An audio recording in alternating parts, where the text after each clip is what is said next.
como notas al programa, pero en vez de tener el programa impreso, he preferido hacerlo yo personalmente, a fin de dar a conocer no solamente el marco histórico de las obras que vamos a interpretar, sus compositores, sino también un poquito sobre la estructura de las mismas, a fin de poder acercar este género musical un poco más al público, acercarlo más a manera que lo puedan comprender mejor.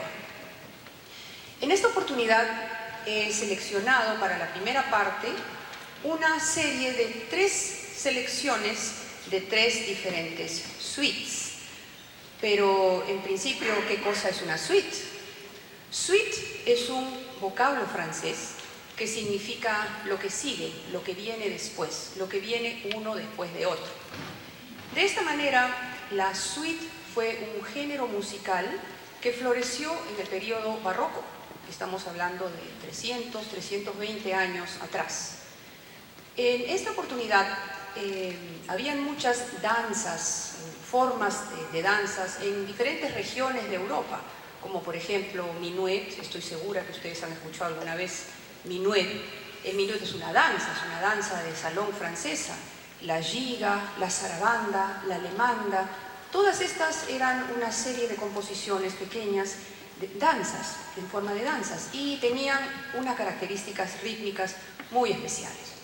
Entonces los compositores de esta época adoptaron estas danzas para hacer sus composiciones, adoptaron las formas, adoptaron los ritmos e hicieron composiciones de una recopilación de danzas que se llamaron suites. ¿Por qué suites? Porque se sucedían una danza después de la otra. De tal manera se convirtió en una estructura musical. En un principio, las suites tenían carácter dancístico.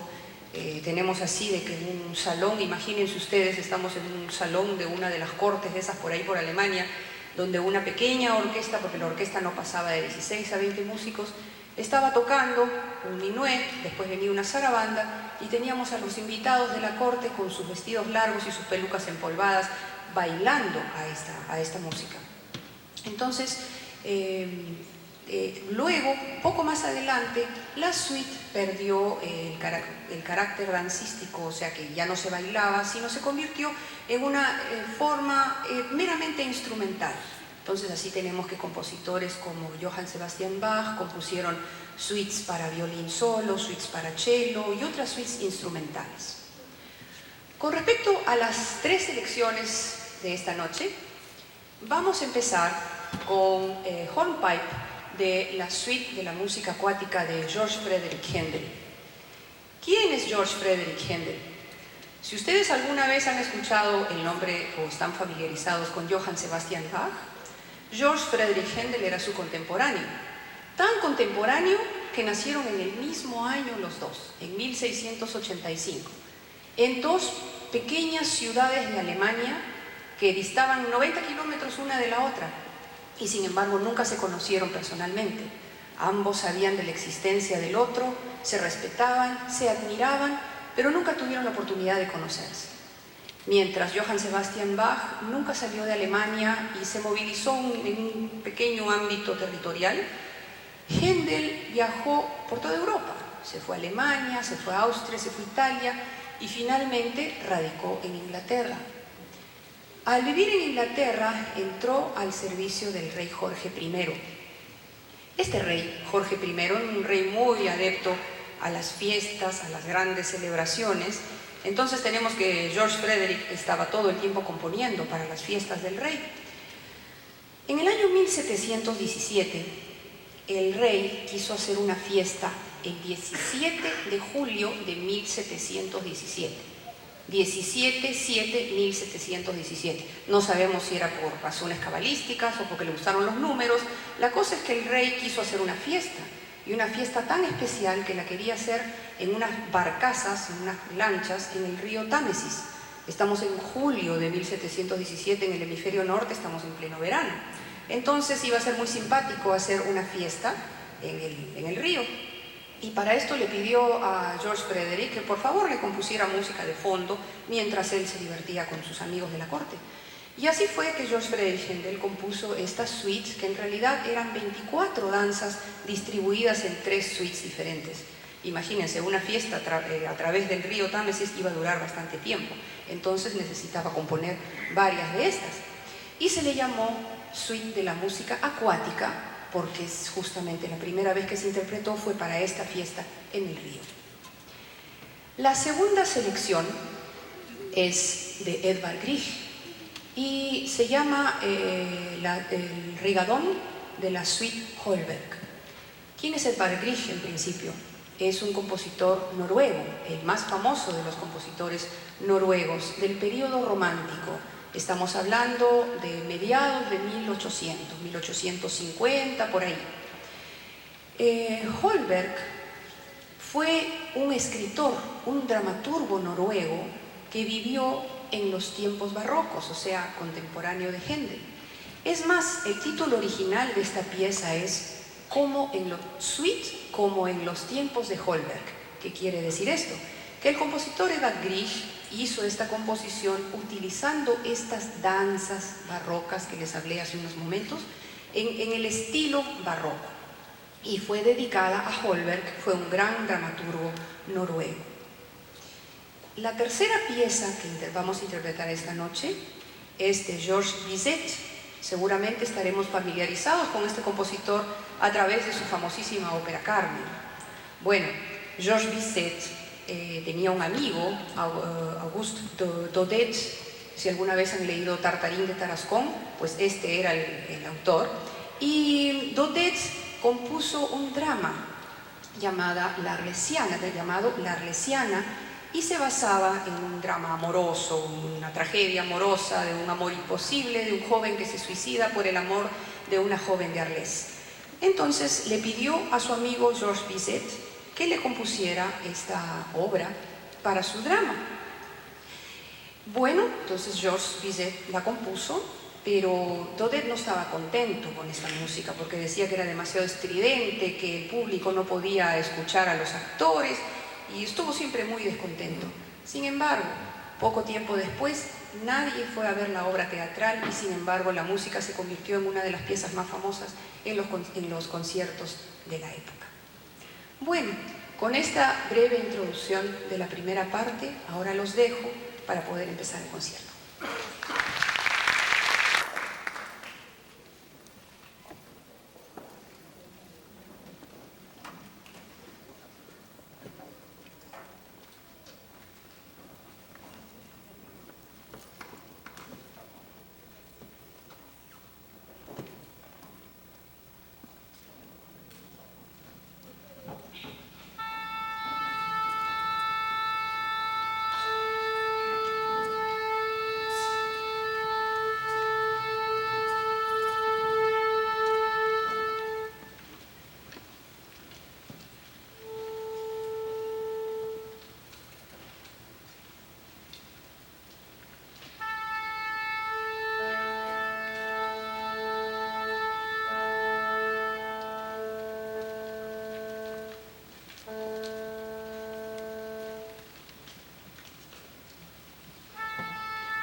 En esta segunda parte del programa también voy a hacer una explicación de la octava sinfonía de Beethoven.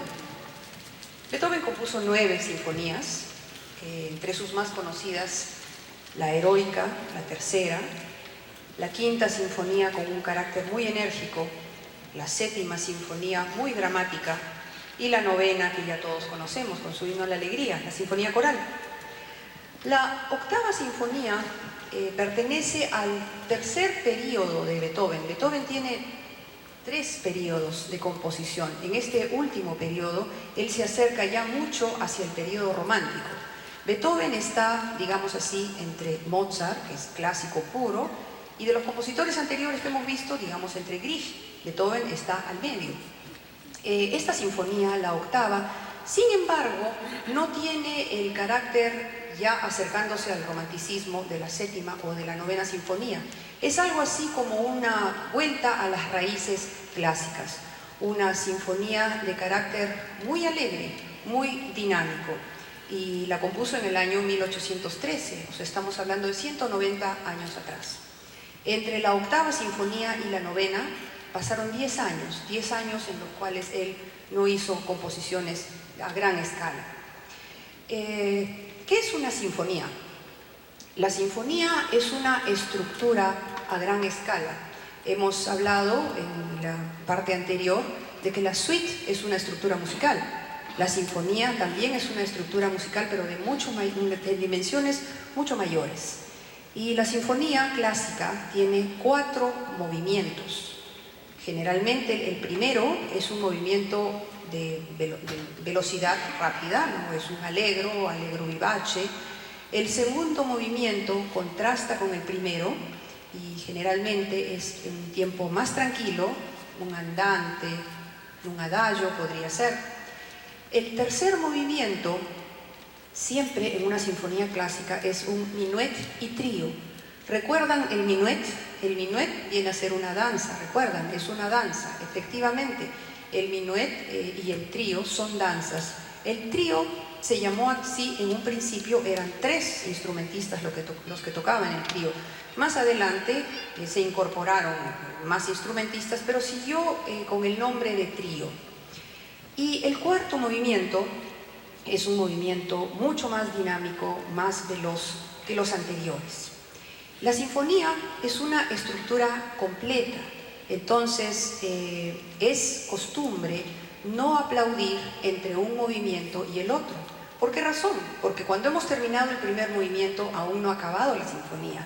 Los músicos necesitamos esos breves segundos entre movimiento y movimiento para ponernos en el ánimo, para pensar un poco en los primeros compases, tal vez para hacer alguna pequeña afinación, y entonces no se aplaude entre los movimientos. Entonces ya tenemos una regla de etiqueta musical que no olvidaremos. En esta oportunidad quisiera explicarles un poco sobre la estructura musical de cada uno de los movimientos para que ustedes puedan entender mejor esta obra sinfónica. El primer movimiento, el allegro vivace, está construido con 2 temas principales. Estos 2 temas, Beethoven los va a presentar uno después del otro, luego los va a desarrollar, va a trabajar con el material de estos 2 temas y luego los va a volver a presentar. Entonces, yo quiero que ustedes escuchen atentamente estos 2 temas para que después los puedan reconocer.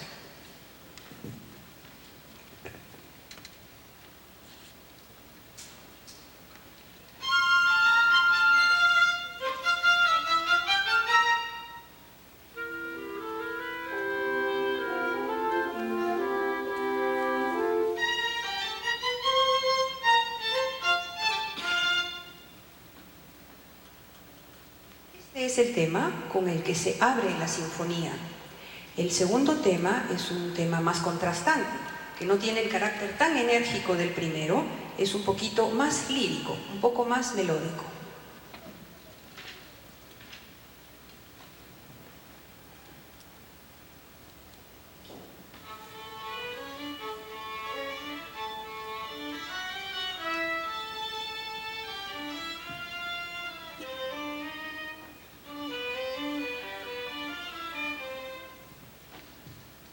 el primer movimiento de la sinfonía está basado en estos dos temas.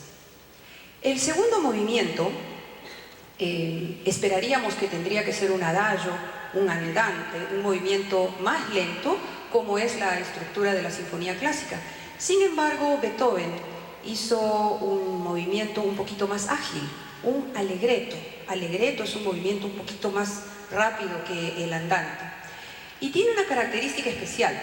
En esta época, en estos tiempos, Mälzel había inventado el metrónomo. El metrónomo es un pequeño aparatito con el que nosotros los músicos a veces estudiamos y que nos sirve para marcar el pulso de la obra que estamos estudiando. Bueno, Beethoven utilizó un patrón rítmico que está permanentemente ahí como fondo durante todo el movimiento, y este patrón rítmico es el siguiente.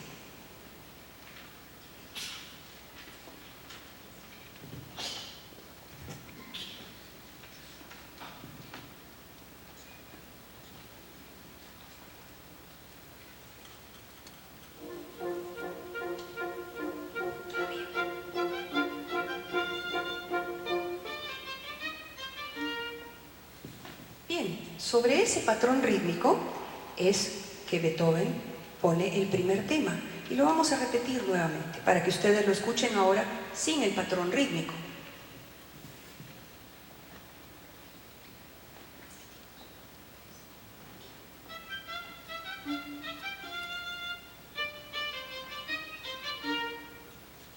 El segundo tema es el siguiente.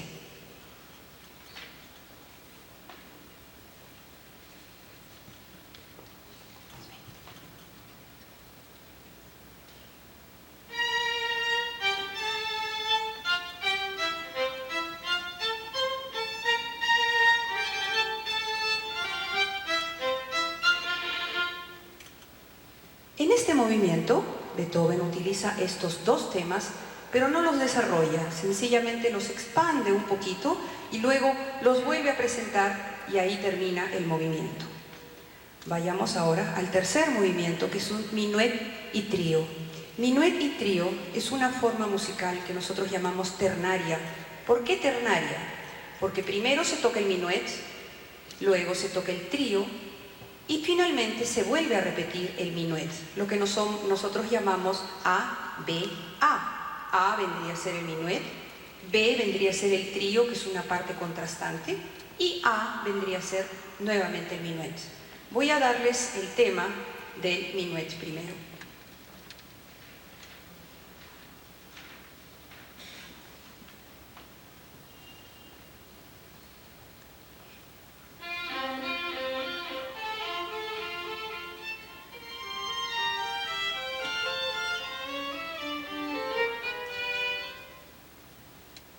Bien, ahora el trío está presentado básicamente por los cornos franceses y por los clarinetes.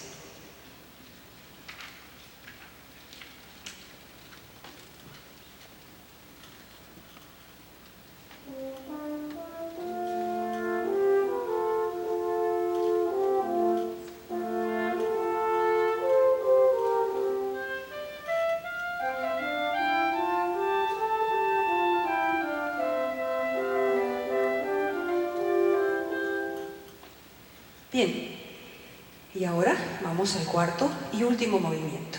También tenemos dos temas principales aquí y algunos episodios que también vamos a reconocer. Veamos el primer tema del cuarto movimiento.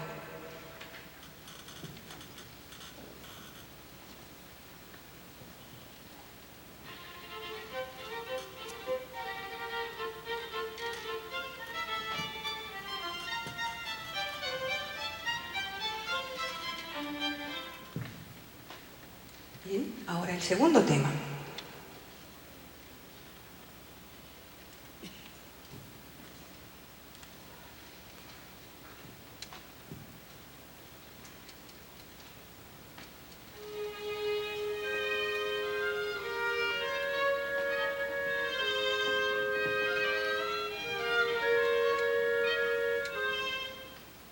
Y tenemos dos temas que llamamos episodios también, que Beethoven los presenta en este cuarto y último movimiento.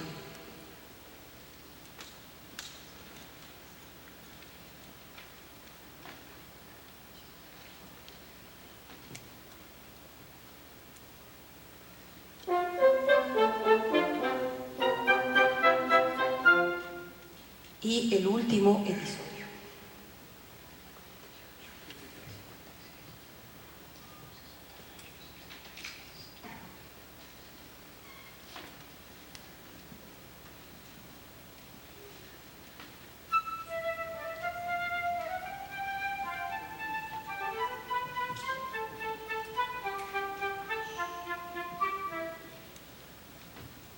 Bien, espero que con esta breve explicación hayan entendido un poco mejor ahora lo que significa una sinfonía. Muchísimas gracias y ahora los dejo para empezar la segunda parte.